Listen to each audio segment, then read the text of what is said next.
Howdy, y'all. First and foremost, thank you for the outpouring of support and well wishes through what has become one of the hardest times in my life. I really appreciate it, and I ask that you continue to keep me in your thoughts and prayers. Now, history never ceases to amaze us, to inspire us. It never ceases to leave us questioning exactly the narrative that we've been presented with. A location I've often been asked to dive into more thoroughly are the Canary Islands, also known as the Canaries, an autonomous community of islands in the Spanish region. Las Palmas is the capital and administrative center of Gran Canaria and serves as one of two capital cities of the entire Canary Islands, alongside Santa Cruz de Tenerife. Las Palmas is the ninth largest city in all of Spain, and the population sits at just over 380,000 people. The city of Las Palmas is on the northeast tip of Gran Canaria, situated roughly 93 miles from the Moroccan coast of Africa. Las Palmas has one of the most hospitable climates in all of Spain, with year-round warm temperatures averaging 70 degrees Fahrenheit. However, if we take a step back to focus on the earliest history of Las Palmas, we begin to see that this was always a targeted location for Europeans, even throughout the 14th century, and it appears the massive population of indigenous people who once called Gran Canaria home may have also been the same to have laid the foundations for this wonderful city. We're told Las Palmas was founded on June 24th, 1478, and was the first location reached by European settlers landing on Gran Canaria. However, we also have archaeological evidence that suggests Las Palmas and the whole of Gran Canaria was known to the Romans and was a destination that was involved heavily in trade. What makes this even more interesting is from antiquity, from the fall of Rome until roughly the 14th century, we do not have any substantiated mentions of Gran Canaria. It's as if the island disappeared off the face of the earth, only to become a thing of myth or legend. However, during this seemingly ghost period of Las Palmas history, we're told the island of Gran Canaria, and indeed mostly all of the Canary Islands, were occupied by the Guanche. Were the Guanche grand architects who had already established much of the infrastructure we see in today's photographs? Or were the Guanche a descendant of the much earlier Canary, said to be the occupiers of the Canary Islands during Roman times, as described by Pliny the Elder?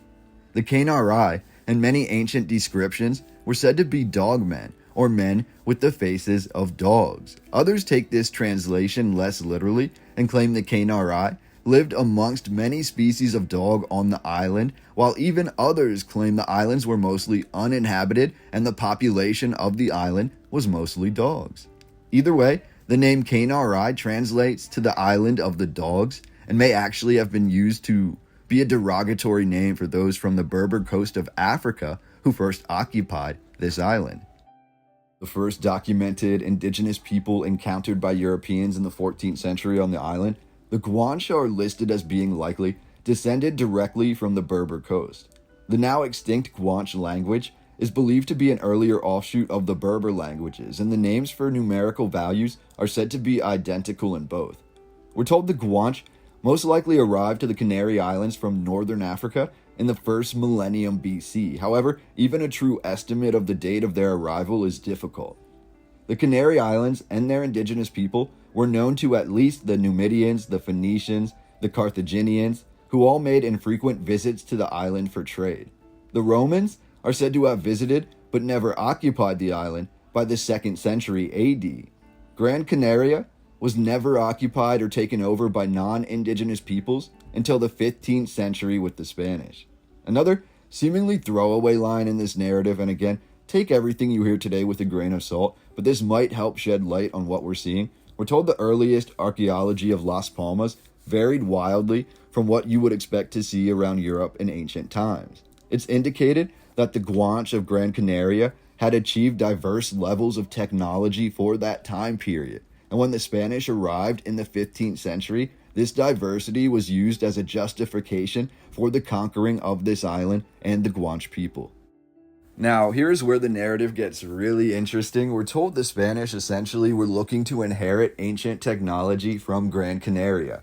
We're also told another seemingly throwaway line in this narrative, and again, take it all with a grain of salt, but Las Palmas and all of Gran Canaria was home to insular gigantism. Essentially, the same concept we see on the Galapagos Islands, where certain animals and plant life grow extremely large? Or could it be that the animals and plant life were once this vast and gigantic throughout most of the world, and throughout time, sizes have diminished through interactions and climate change? The most remote locations seem to hide the most secrets. So diving into this description by Pliny the Elder, we're told when explorers reached Gran Canaria around 50 BC, they discovered the entire island was full of epic and sprawling architectural ruins, yet the island itself was not inhabited by any human beings. However, we also have evidence found more recently, like in the cave of the Guanches, which indicates humans were somewhere on this island in the 6th century BC. We're told prior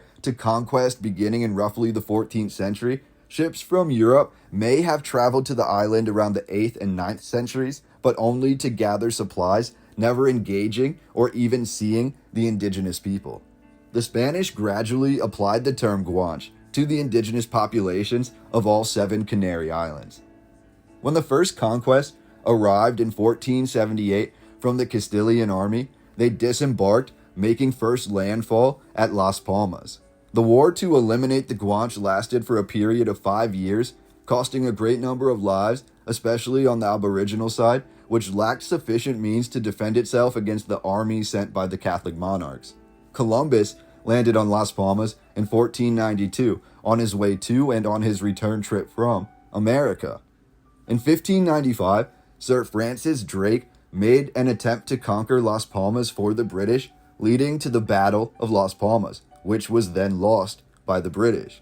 Sir Francis Drake would pass away on his return trip from this campaign.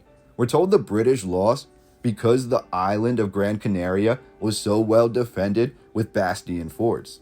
The Dutch attempted to raid Las Palmas 4 years later in 1599, greatly disrupting but not fully destroying the city.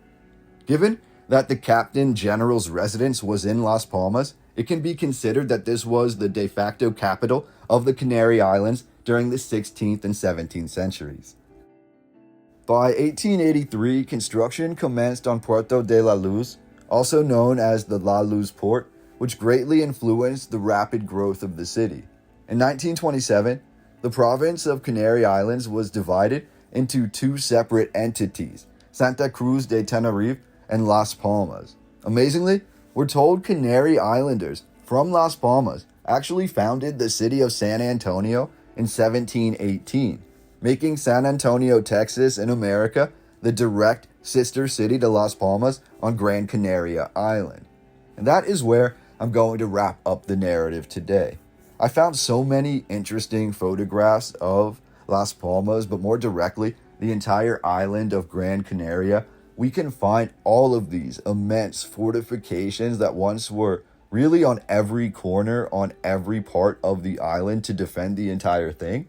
And I found that many of these fortresses were actually bastion or star fortresses, at least in some way. And furthermore, many of these fortresses have then been incorporated into the greater parts of the cities on Gran Canaria Island. And when we look at Las Palmas, we can see directly how these forts were utilized in the architecture. So I found this to be so fascinating. I just wanted to share it with you, trying to brighten up things a little bit, and hopefully you found something in this video that was interesting to you. Please like, share, and subscribe. It really helps the channel to grow. Keep me in your prayers, and I will talk to you all on the next video.